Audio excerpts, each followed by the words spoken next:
The signal came in on channel 14, which was the lateral sweep channel, which was the channel nobody was supposed to be monitoring because we were in transit, and transit meant minimum draw, and minimum draw meant you kept your ears on the primary bands and let the rest go dark. I was monitoring channel 14 because I was bored, and because Lance Corporal Veen had taken the last of the good coffee for himself, and because I had been a gunnery sergeant for 11 years. And in 11 years I had learned that the things that killed you most reliably were never the things on the primary bands. The things on the primary bands had names and frequencies, and someone was already watching them. It was the things on the lateral sweep that woke you up in the night. The signal lasted 4 seconds. It was not human. The encoding was compact standard, but the carrier frequency was Veth-Solaar, a crystalline resonance pattern that their communication nodes generated differently from any other species in the known lanes, a kind of structured ringing that their bodies produced naturally when they pressed against their transmission stones, like a tuning fork pressed to a block of quartz. I recognized it because I had been stationed on Veth-Solaar Outpost Relay 12 for 7 months during the Sen border renegotiation 3 years before, and I had listened to those transmissions until I could separate the distress harmonics from the administrative ones without a translator. You learned a thing like that the same way you learned to read weather without instruments.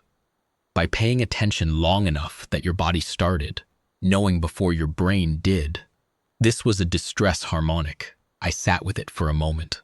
We were 41 light minutes off the Keth-Varath corridor, which was disputed territory, which was a compact flagged exclusion zone, which meant I had no business going anywhere near it. The considered reply was a strike transport, not a warship, not a hospital ship, not any kind of vessel that belonged in a contested corridor. She was built for rapid surface insertion and extraction, which meant she was fast and well armored for her size, and carried a medical suite that was genuinely capable in a way that most strike transport medical suites were not, because whoever had configured her had understood that the difference between a recovery operation and a disaster was often whether the trauma surgeon had what she needed in the first 30 minutes. We had 9 Marines, 2 trauma surgeons named Okek and Farouk, 1 combat engineer named Halverson, who had never to my knowledge gone an entire day without complaining about something, and enough medical and field supplies to run a 12-hour operation on a hostile surface. We were 3 days out from our authorized transit lane, hauling resupply for a compact depot station that was almost certainly going to be behind schedule. Regardless of whether we showed up or not, depot stations were always behind schedule. In 11 years, I had never once arrived at a depot station that was running on time, and the depot station had never once not received its resupply anyway, because depot stations endured. They were built to endure. I pulled the signal again and ran the timestamp. The resonance pattern carried embedded data the way Veth-Solaar signals always did, layered in, harmonics rather than in linear code, so you had to decompose the frequency stack to read what they were actually saying. My translator was 3 versions out of date, which was a problem I had filed a requisition about twice, and which had been received and acknowledged and not resolved because translators for Veth-Solaar harmonic encoding were a specialized piece of equipment, and the supply chain for specialized pieces of equipment ran, like most supply chains, on its own schedule. It gave me 73% fidelity, which was enough. 41st day of sustained Garathi siege pressure on outpost Keth-Varath 9. Current holding strength, 112 Veth-Solaar garrison, 64 civilian resonance workers, 31 non-combat administrative staff, 4 compact aid petitions filed, 4 queued, no acknowledgement of expedited review. Structural failure in Crystal Spire 4 and Spire 7. Medical casualties unable to be stabilized with on-site resources. Requesting any response at all. I read it twice. 41 days. 4 petitions. Any response at all. The last 3 words were not standard distress protocol phrasing. Standard distress protocol phrasing was precise and formal. because compact distress protocols had been written by people who understood that clarity in crisis reduced ambiguity in response. Any response at all was not protocol phrasing. It was what you wrote when you had exhausted protocol and you were simply speaking. I sat with those 3 words for longer than I had sat with the rest of it. Then I went forward to find Lieutenant Commander Adeyemi, who was the ship's commanding officer, who was technically my superior in every jurisdictional sense that mattered, and who had been sleeping for 4 hours and deserved the rest. She had been awake for 22 hours before that, because Adeyemi ran on the kind of schedule that good commanding officers ran on, which was that they slept when there was no reason not to and woke when there was. And in between, they did not complain about either state. I had served under 4 commanding officers in 11 years, and Adeyemi was the only one I had never once felt the need to work around. I woke her because she would have needed me to, and I knew she would have needed me to. And that was the kind of trust that took years to build and which I did not take lightly. She read the translated signal in her bunk, sitting up, her hair still pressed flat on one side from the pillow. She read it the way good officers read bad things, without her face moving. When she finished, she set the tablet down on her knee and looked at me. 4 petitions, she said. Yes, ma'am. All queued. 73% fidelity on the translation. But yes, that's what I'm reading. She looked at the bulkhead for a while. I did not say anything.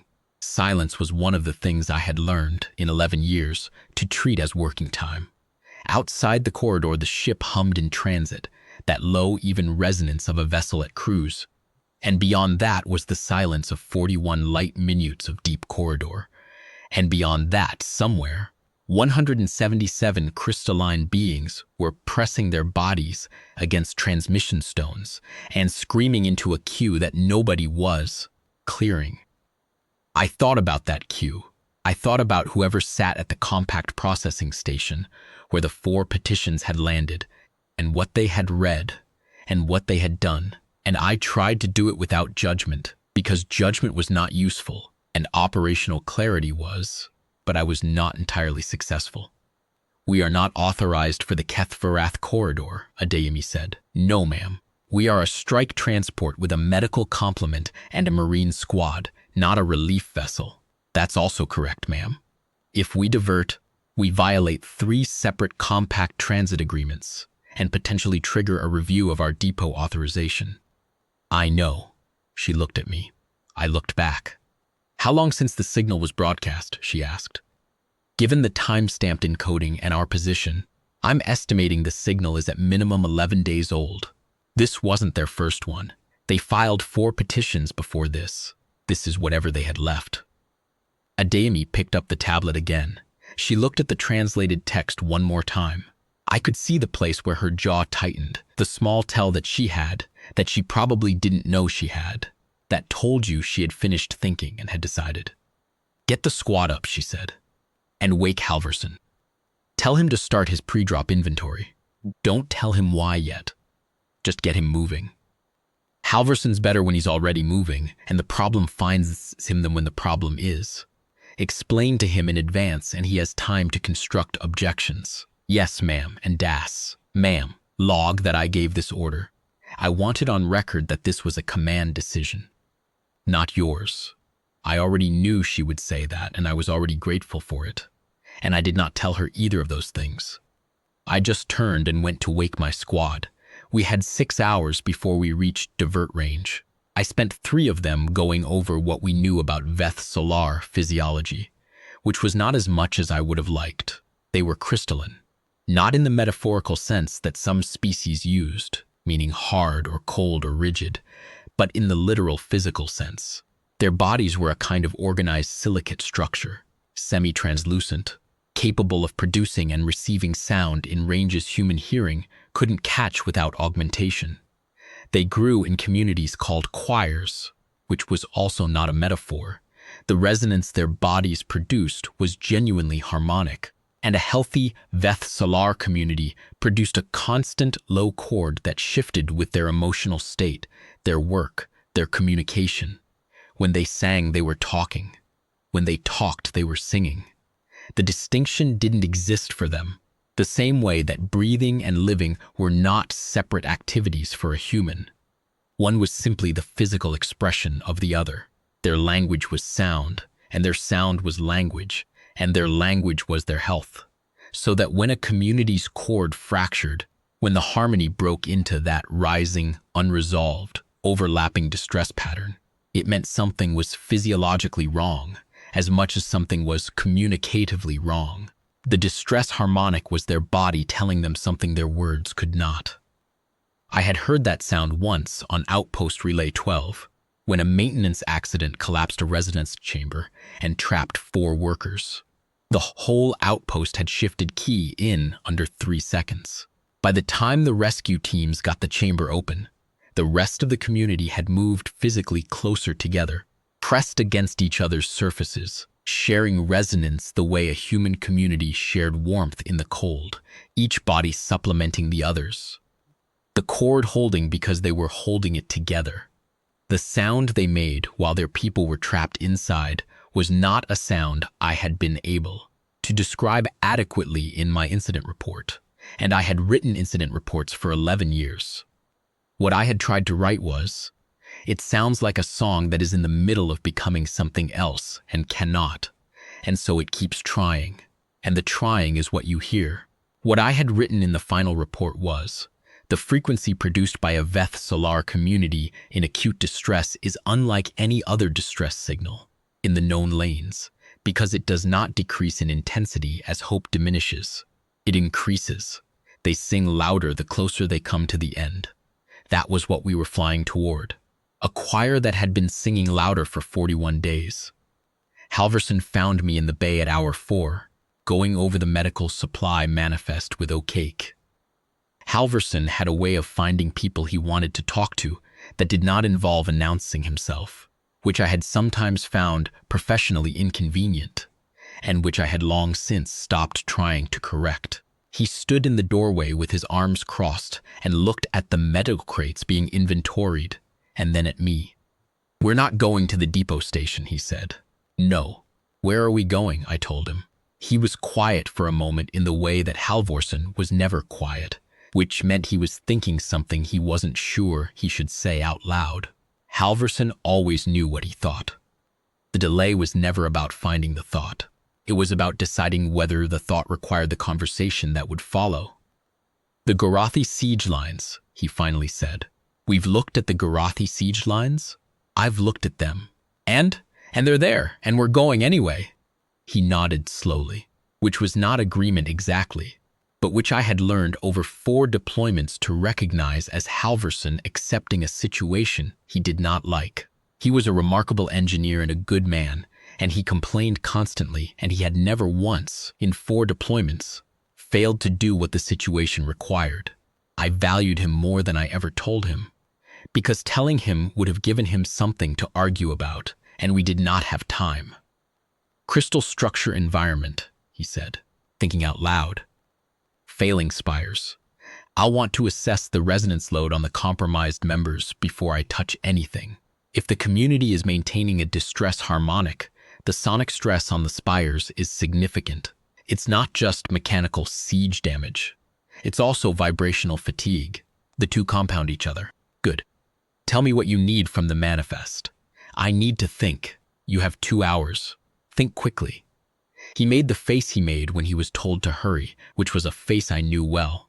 And then he went to the manifest terminal and started pulling materials. And the complaining about the manifest started approximately 90 seconds later and continued at a productive rate for the rest of the pre-drop prep. The squad was quiet in the final approach. Marines are quiet before a drop in the way that most people are quiet when something they're about to do is serious and they know it. Not a held breath quiet, not a scared quiet, but the specific quiet of people who are doing the final review of everything they know and everything they're carrying and making sure the two are aligned. Veen had for once stopped hoarding the coffee, and it had been distributed with something approaching fairness. Corporal Thresh was running equipment checks that had already been run twice. Private First Class Oduya was going over the Veth-Solaar distress signal translation on her own tablet.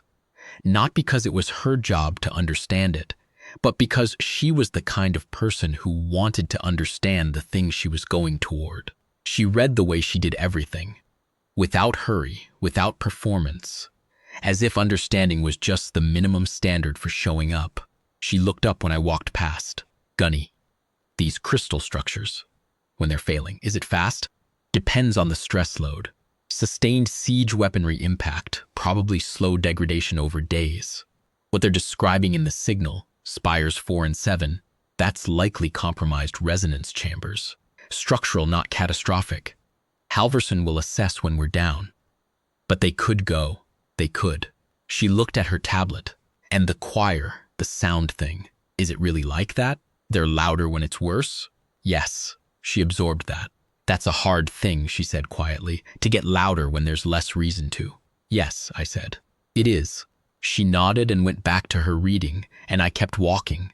And outside the viewports, the corridor was pale amber from the Sin Star beyond the ridgeline, and the planet's surface below was the brown-gold color of high desert, which was where Keth-Varath sat, above the tree line, above the cloud layer, in the open air at the top of a ridge, where a crystalline community had built their outpost in the best resonance conditions. Their geography provided high altitude, open sky, clean acoustics, the kind of place you built if sound was the medium through which you understood the world. And into that carefully chosen place, 6 weeks ago, a Garathi siege line had come, and the clean acoustics of the ridge had begun carrying different sounds. We broke compact cordon airspace at 061 local time. Adeyemi's voice came over the ship channel, calm and even. She had the kind of voice that was useful in command, which was a voice that conveyed exactly the emotional content it intended to convey and no more. Not flat, not warm, not tense, but precise. This is Dass' considered reply to compact Keth-Varath cordon station. We are a humanitarian divert. We are proceeding to outpost Keth-Varath 9 in response to a 41-day-old active distress signal. We are requesting retroactive transit authorization. We will accept any response on primary or secondary bands. She paused. We are proceeding regardless. There was no response from the cordon station. There was also no intercept, and no challenge, and no warning on any band, which meant someone at the cordon station had heard her and had made a choice about what to log and what not to log, and had made that choice in under 30 seconds. And I was grateful to them in the anonymous way you were grateful to people you would never meet, who did something quietly right in a moment, when the easier thing would have been to follow procedure. I hoped whoever it was knew they had made the correct call. I suspected they did. You usually did know. We came down through the amber air in a high-angle descent that put the sun at our back, which was tactically useful, and also meant that the first thing the outpost saw of us was a silhouette against amber light. A strike transport hull, configuration they wouldn't recognize, a ship that didn't belong to any of the 4 compact species whose aid they had requested and not received. I could imagine what that looked like from the ridge. I could imagine the moment when their observation posts picked us up, and the question that would have traveled through the choir. That instantaneous harmonic communication, faster than speech, that meant the whole community knew what the sentinels knew, almost as the sentinels knew it. I could imagine the question moving through 200 bodies like a chord change. Who is that? And I could imagine, because I knew what 4 queued petitions meant and what 41 days meant, the quality of silence that would follow the question. Not hope exactly, not yet. But the thing that happened just before hope, when you had stopped expecting anything and something moved in the dark. We touched down on the outpost's lower landing shelf, which was a broad, flat shelf of native crystalline rock that had been cleared and smoothed and which rang faintly under our landing struts in a way that Halverson, checking his displays, noted before I asked him. Structurally sound, he said, harmonically disturbed. The vibration pattern from the siege engines is in the rock. It's been absorbing it for weeks. He paused. Also, they can feel us. This whole shelf is a resonance surface. It's not incidental. They built it that way. They can read what's on it from inside the outpost. Weight, distribution, material. They know exactly where we are and how many of us there are and what we're made of. What does a human strike transport sound like to them? He looked at his readings. Nothing, he said. Nothing they've ever felt before. I hit the ramp release. The ramp came down in the amber morning, and the light came in across the crystal shelf, and I led 9 Marines, 2 surgeons, and 1 engineer out onto the landing surface above the Keth-Varath valley, and the world was very still. Not silent. The ridge was not silent. I could hear, even without augmentation, the low distant impact of Garathi siege units on the far side of the outpost wall, that regular thudding that a sustained siege produced, mechanical and patient, like a pulse that belonged to something with no emotion about what it was doing. And above that, much closer, I could hear the outpost choir. Even without augmentation, I could hear it now. A dense layered chord that was doing something I could not name, rising and falling in overlapping waves, like a harmony that could not quite resolve. Like a song that had been going. For so long it had stopped being a performance and started being a function. The way that breathing stopped being something you thought about and became something that simply continued because stopping was not an option. I had been told what I was about to see. I had read the physiology notes. I had spent 7 months on an outpost relay listening to these beings communicate and work and grieve. None of it had prepared me for what a distress choir looked like in full amber daylight from 50 meters away. Through the outpost main gate, which had swung open, slowly, as if pulled by people who were not entirely sure what they were opening it toward, as we came down the ramp. There were perhaps 200 of them visible in the outpost courtyard. Veth-Solaar in their natural state were roughly humanoid in outline, but that was where the resemblance to anything I had grown up seeing ended. They stood between 1 and 1.2 meters, their surfaces catching the amber light and breaking it into slow-moving prismatic scatter across the courtyard walls and the ground and each other. Their internal structure visible as shifting bands of color through semi-translucent silicate skin. That was not quite skin in the way I understood skin, but was the exterior of a living crystal structure that breathed and thought and remembered. When they moved, they produced a faint sound, a kind of dry harmonic click, and they moved constantly, not frantically, not the motion of panic, but the specific constant motion of a people who had learned, somewhere in their evolutionary past, that bodies at complete rest were bodies that had stopped. So they kept moving, even the ones who were badly hurt, especially the ones who were badly hurt, and they were wounded. At least a third of what I could see bore the darkened fracture lines that were Veth-Solaar injury, cracks in their silicate structure, ranging from hairline to deep, sealed with what appeared to be a biological adhesive they produced themselves. Translucent amber gold, the same color as the morning light, so that the injured ones looked as if they had been repaired with pieces of the sky.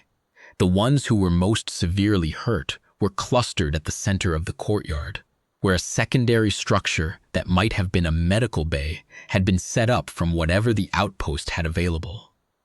Low crystal surfaces covered, with the injured, and tending to them the ones who could still stand, moving between the tables with the efficiency of people who had been doing this for 41 days and who had long since passed the point of efficiency being a choice rather than a survival requirement.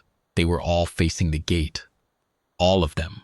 The ones standing in the medical area and the ones on the tables who could turn their heads, and the garrison soldiers on the wall, walks above, and the administrative staff clustered in the covered walkways.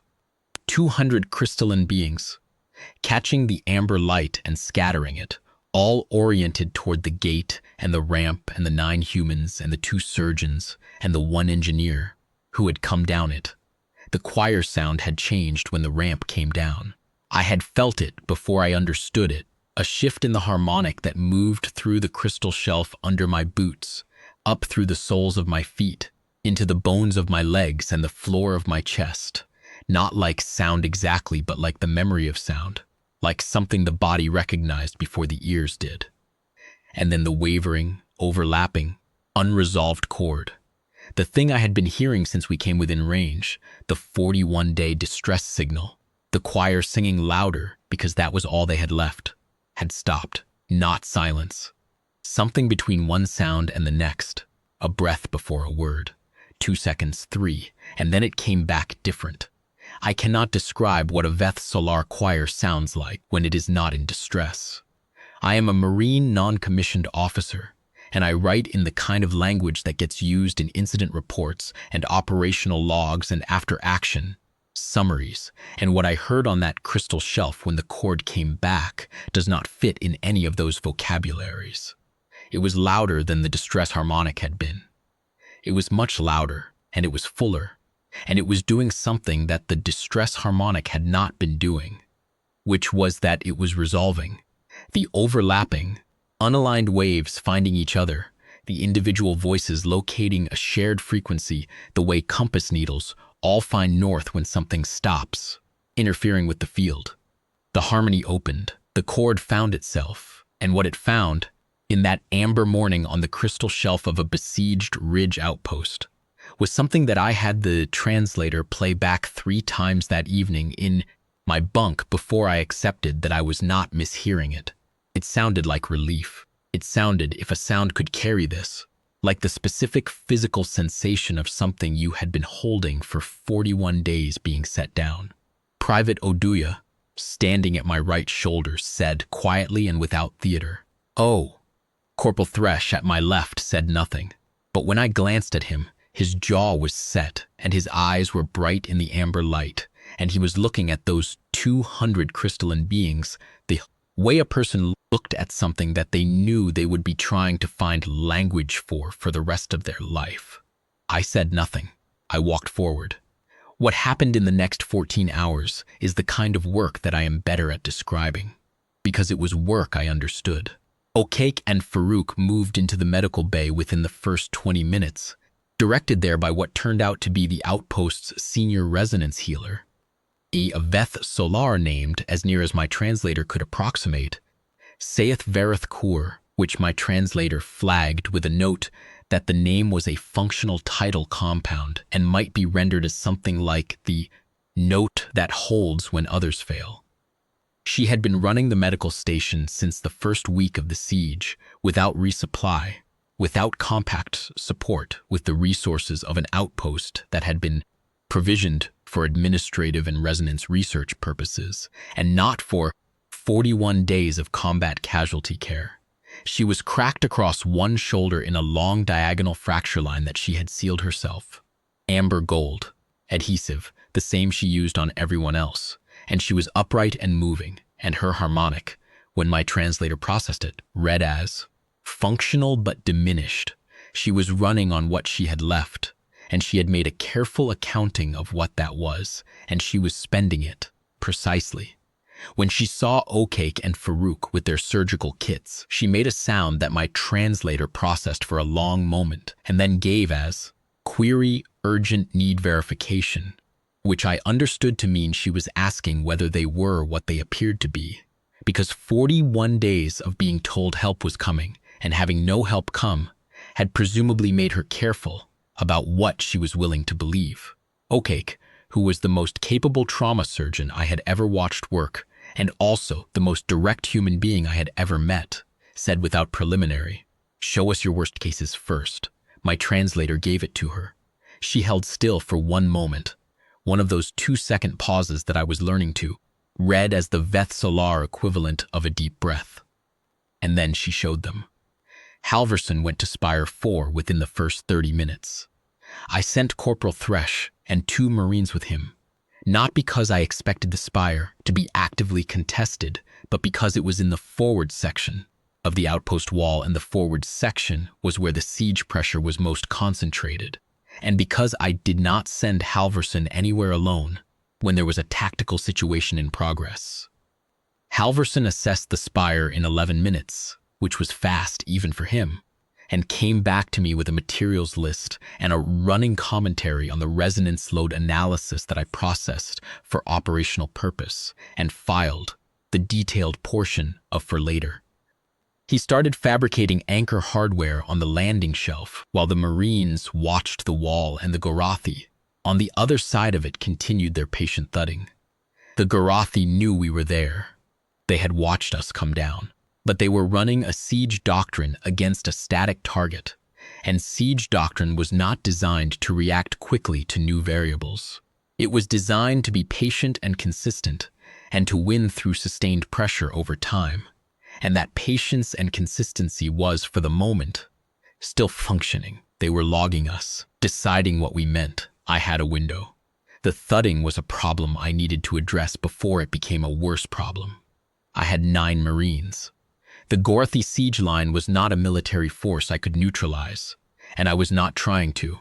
What I was trying to do was complicate their operational calculation for the surgeons to stabilize the wounded and Halverson to brace the failing spires. Garathi siege doctrine against a static target was methodical and patient. They did not rush positions, they degraded them, eroding defensive capacity over time through applied and continuous pressure until the mathematics of the situation resolved in their favor. That applied and continuous pressure required predictability. It required the situation to remain what it had been. If I could make the application of that pressure tactically uncertain, unpredictable, costly in ways their doctrine had not factored for, they would pull back and reassess before resuming. Reassessment took time. Time was what Okek and Farouk needed. Time was what Halverson needed. Time was what 177 Veth-Solaar on the ridge of Keth-Varath needed. And they had been trying to buy it for 41 days. And now it was my job to buy a little more. I went to Ademi on the ship channel. I need to take 5 of the squad to the wall. What are you planning? Nothing irreversible. I want to make them think this situation has changed in a way they don't have a category for. If they're running a siege doctrine, they're running calculations. I want to introduce a variable they weren't calculating for. Define introduce. We show them we're here. We don't engage unless they push. We make sure they see the ship and they see the Marines. And they understand that the outpost they have been calculating as isolated is not as isolated as it was this morning. And if they push anyway, then we deal with that when it happens, and I'll tell you what we need. A pause. Then be careful, Dass. Yes, ma'am. I took Thresh Veen, Oduya, Private Carver, and Private Kess to the wall, the outpost garrison commander, a Veth-Solaar officer named Veth-Solaar, whose bearing and posture would have read as military, even to someone who knew nothing about his species. The specific stillness of a person who has been managing an impossible situation for so long that impossible has stopped being a category and become simply the description of the current work, met us at the interior of the forward gate and looked at us the way someone looked at a thing they had not expected and were not certain how to place. My translator picked up his harmonic and worked on it for a moment and tagged it as uncertain, gratitude awe, which was 3 different emotional states compounded into a single sound. I noted that categorization, 3 states at once, was not unusual for humans under stress, but hearing it named as a single phoneme was new to me. I told him what we were about to do. Through the translator, he absorbed it. Then he held up one of his hands, a gesture my translator flagged as comprehension permission granted, and said something that my translator worked on for a moment longer than usual and then gave me as, "They will see your shape and not know what to add to their count." That was exactly right. That was the point. Something new on the wall. Something their doctrine had not filed a category for. Let them spend time building the category. The time they spent building it was ours. We went to the wall. We let them see us.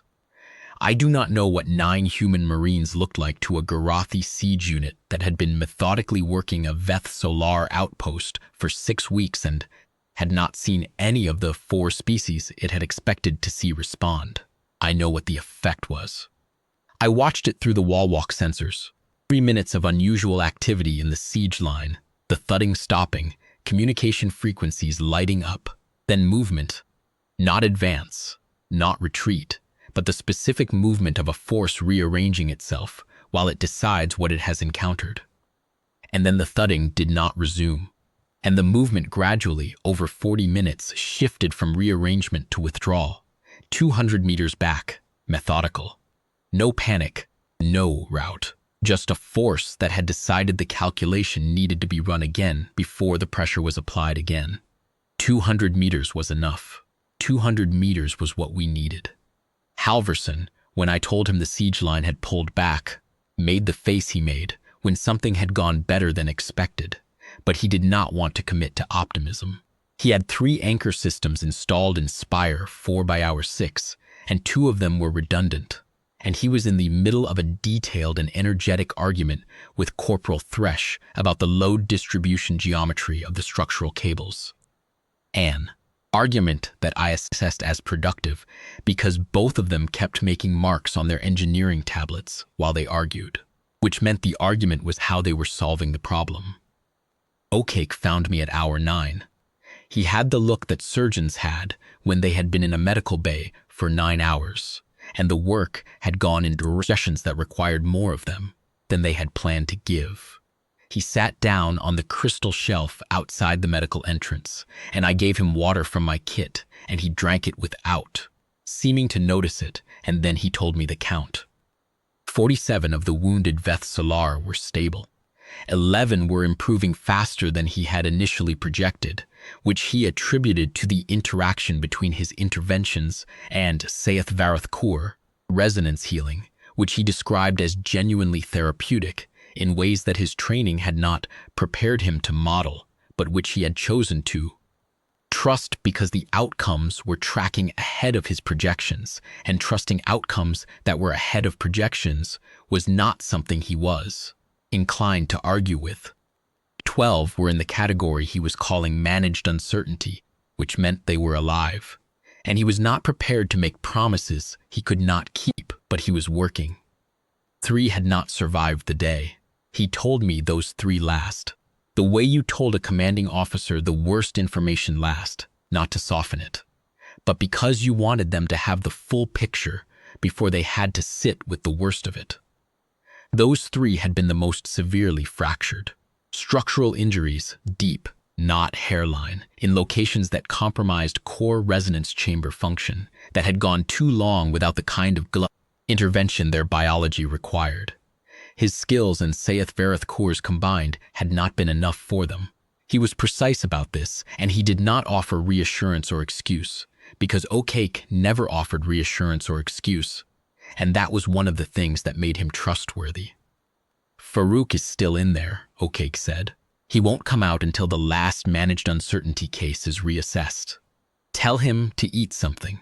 I've told him 3 times already. Tell him a 4th time. Make it an order. O'Cake almost smiled at that. Then, Dass, those 3 we lost, she told me something.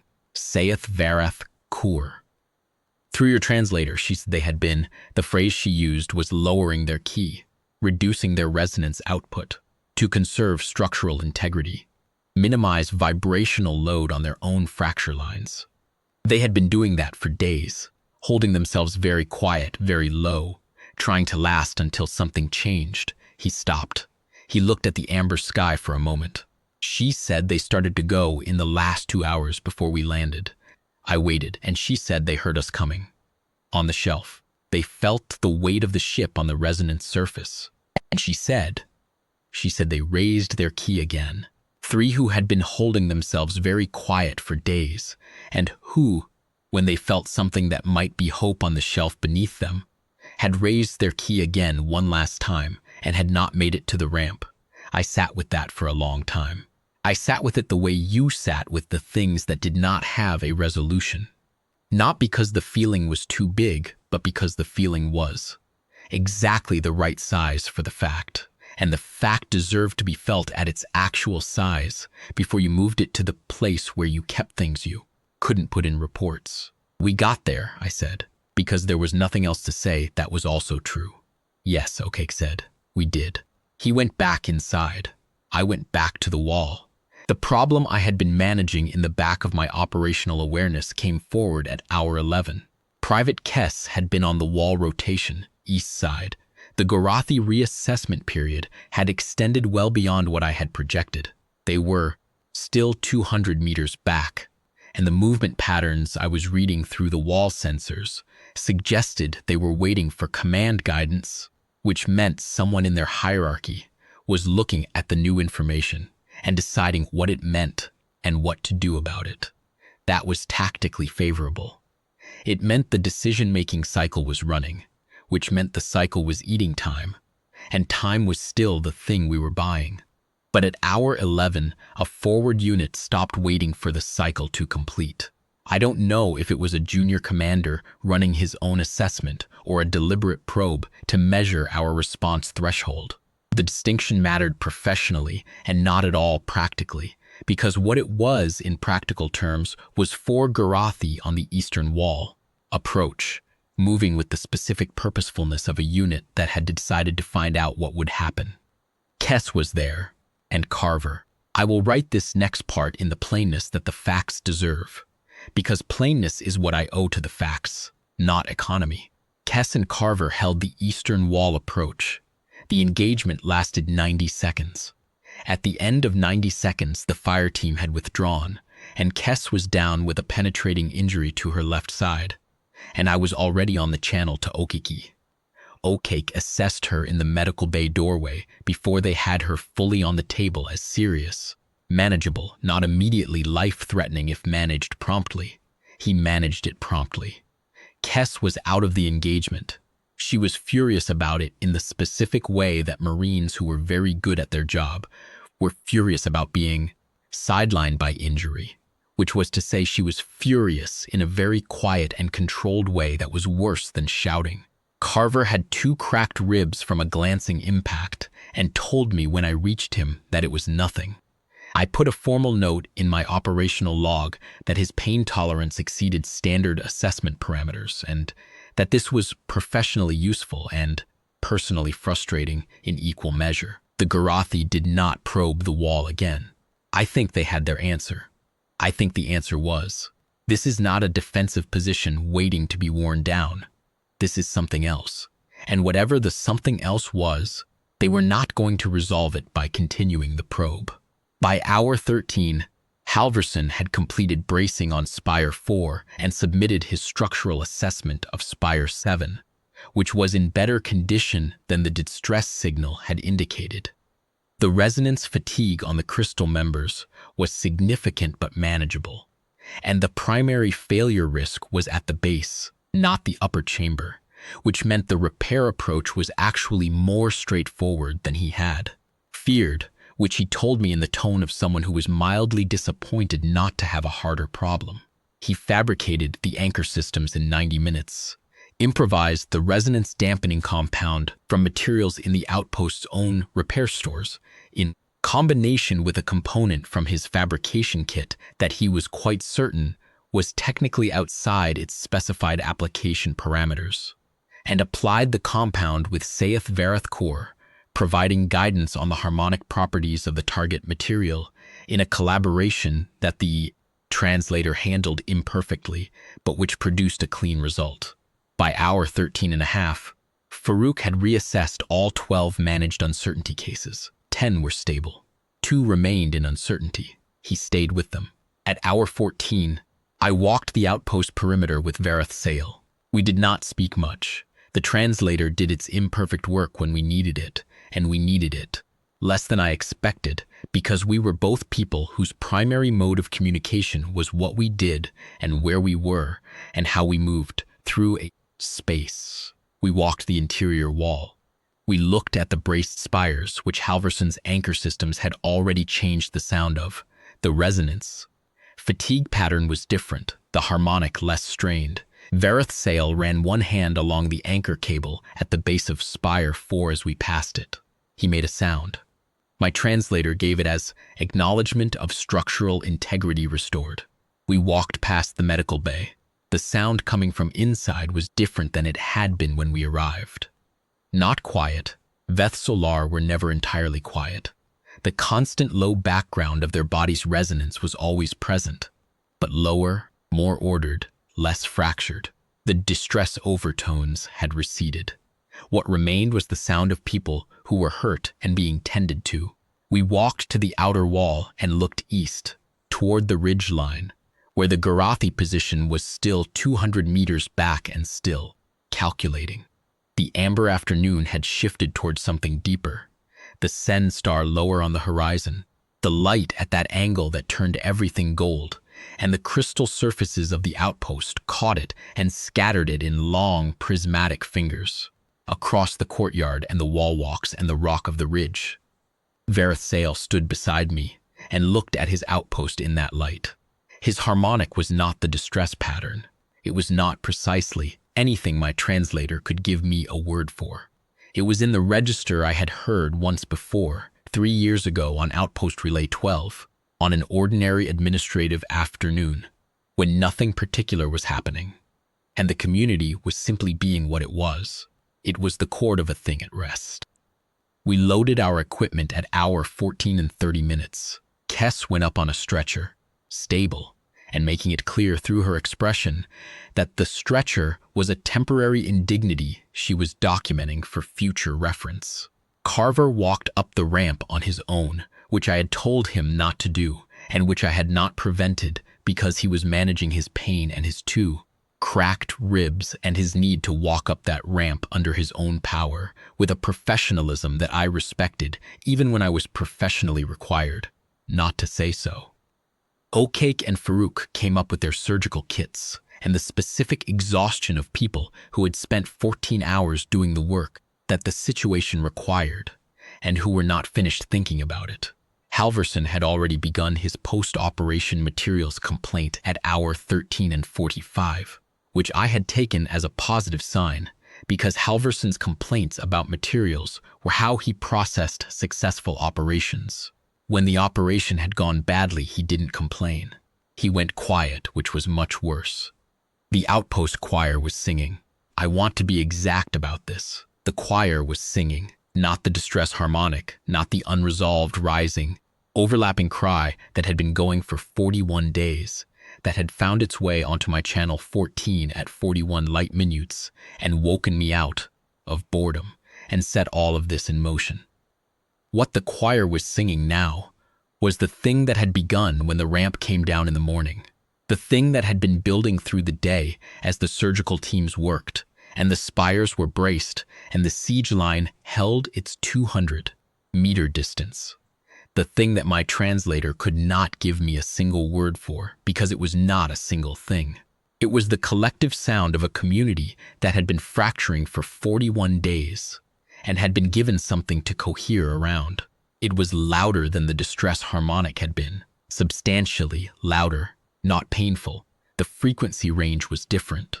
There was no distress overtone, nothing in it that made the body want to pull back. What it made the body want to do was stop and stay still and listen, in the way that you stopped and stayed still when you heard something that you understood you would not hear again in exactly this way. It was loud enough that I could feel it in the soles of my boots through the crystal shelf, and in the frame of the ramp, and in the back of my sternum, and it followed us up the ramp and through the airlock. Keth-Varath came to the base of the ramp as we were loading. She stood at the bottom of it and looked up at me, cracked shoulders still amber, sealed, still upright, still working, the same way she had been for 41 days, except that today something in her harmonic was different, something lower and more resolved. And she made a sound that my translator processed for an unusually long time, longer than it usually took, as if the translation required more than a word-for-word rendering. It gave me the depth we carry forward is too large for any accounting we have. I understood that. I understood it in the way that you understood something that did not have an equivalent in your own culture, but that you had encountered described in other ways, in other contexts, and which you recognize now as the same thing wearing different language. The Veth-Solaar did not have a word for gratitude that was separate from the word for irreversible change. For them, genuine gratitude was not a feeling you had. It was a permanent alteration to your resonance. What had been done for you became part of your chord. It would always be audible in what you produced, in everything you sang for the rest of your existence. You were not the same community you had been before the help arrived. The help had entered your harmonic, and you carried it forward in every sound you made thereafter. I thought about what that meant. I thought about 41 days of a distress harmonic being the outpost constant sound, and I thought about what it was going to mean going forward, that a human strike transport and 9 Marines and 2 surgeons and 1 complaining engineer were now in the permanent resonance of 200 Veth-Solaar on a ridge in the Keth-Varath corridor. I thought about what it meant to be in someone's chord, I said, through the translator. You held. 41 days. You held. She was still for a moment. Then she produced a sound the translator rendered as, "We did not know we could until you knew it first." I had no answer for that. I turned and walked up the ramp. We lost 2 Marines on the return to orbit, not to the Garathi. I want to be clear about this, because the way I have written it could be imprecise, and imprecision about this particular fact is not something I am willing to allow. Kess's injury was serious and was being managed, and she was going to recover and be furious about the recovery period and probably complain about it. For the rest of her career, in the specific memorable way she complained about things. What I mean when I say we lost 2 Marines is that we left 2 behind on the ridge, and I want to name them plainly before I say anything else. Lance Corporal Veen died at 0320 the following morning aboard the considered reply of an injury he had sustained during the wall action and had not reported. He had told Okeke at hour 15 of the surface operation. When Okeke was finishing with Kess, and Veen had waited because Kess was worse, and Veen had made the calculation that getting Kess to Okeke first was the right use of Okeke's time. Okeke told me at hour 22, when the situation had already become what it was, and telling me earlier would not have changed it. There was nothing to say about Lance Corporal Veen that fit inside a formal report. He was excellent at his work in the specific way that made the work look easier than it was. He had strong opinions about coffee and was frequently wrong about whose turn it was to make it. He did not want to be pulled from the wall until the work on the ridge was done. So he did not tell me he was hurt, and the work on the ridge got done, and he died before we got back to orbit. Private First Class Oduya did not die, but she had been standing next to Veen during the wall engagement, and she had taken an injury she also did not immediately report, for the same reason, because Veen's was worse and she knew it, and she had made the same calculation he had made, which was that Okeke's time needed to go to the worst case first. She was correct. The calculation was operationally sound. I have placed a formal commendation in her service record. What the formal commendation does not contain, because service records are not the appropriate location for it, is the anger, the specific, ungeneralizable anger of a commanding NCO who has valued someone for years and has just learned that they spent 14 hours wounded and did not tell her, and who cannot be fully angry about it because the judgment call was correct. And being angry at correct judgment calls was not something the operational framework had good language for. I filed the incident report from orbit at 0600, 20 hours after the ramp came down on the crystal shelf. I was precise. I reported, unauthorized compact cordon crossing, humanitarian divert basis, channel 14 intercept. I reported the surface operation duration, 14 hours. I reported the medical outcomes, 47 stabilized, 11 ahead of initial projection, 12 managed uncertainty cleared to stable, 2 managed uncertainty remaining under monitoring, 3 lost prior to stabilization. I reported the structural outcomes. Spires 4 and 7 assessed and braced, structural integrity restored to operational standard. I reported the tactical situation at departure. Garathi siege line 200 meters back, no re-engagement in operation window. Compact formal response pending. I reported Lance Corporal Veen deceased. I reported Specialist Kess and Private First Class Oduya recovering. I reported Corporal Carver's 2 cracked ribs and his assessment of them. I reported that Lieutenant Commander Adeyemi had authorized the divert, and that the decision to cross the cordon was made by command, on my recommendation, based on a distress signal 41 days old that no compact vessel had answered. I did not report what the cord sounded like when the ramp went down in the amber morning.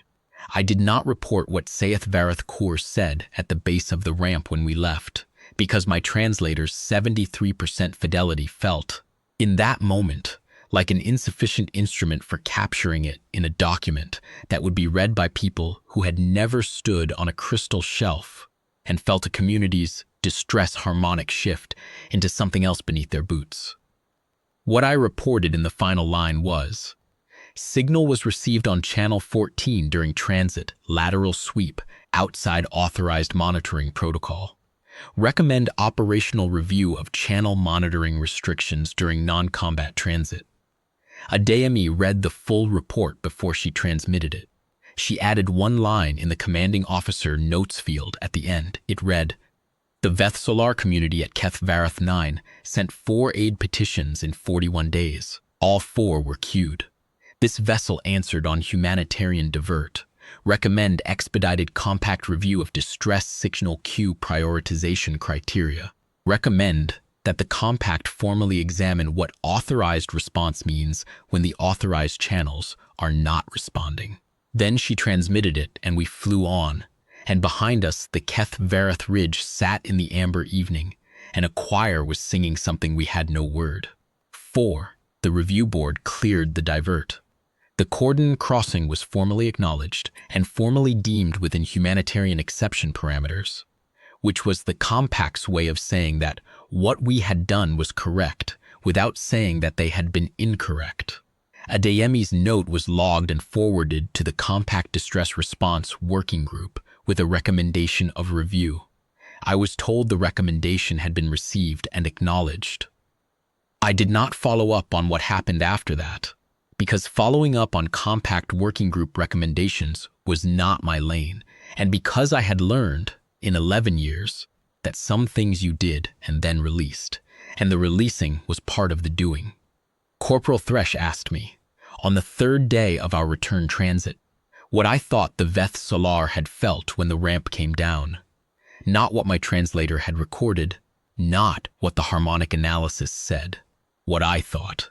Thresh had a habit of asking the questions that other people had already asked of themselves and put away, which was why I had kept him on my team for 4 deployments. The questions he asked were the ones worth having asked out loud. What do you think they thought, he said, when they saw us? When they figured out we weren't any of the 4 species they'd filed for? I thought about Vareth Sale's harmonic. Uncertain gratitude, 3 states in 1 phoneme. I thought about what Keth-Varath had said at the base of the ramp. We did not know we could until you knew it first. I thought about the choir going still for 2 seconds when the ramp came down and then coming back, different, fuller, louder, resolved. I thought about 41 days. I thought about 4 petitions queued.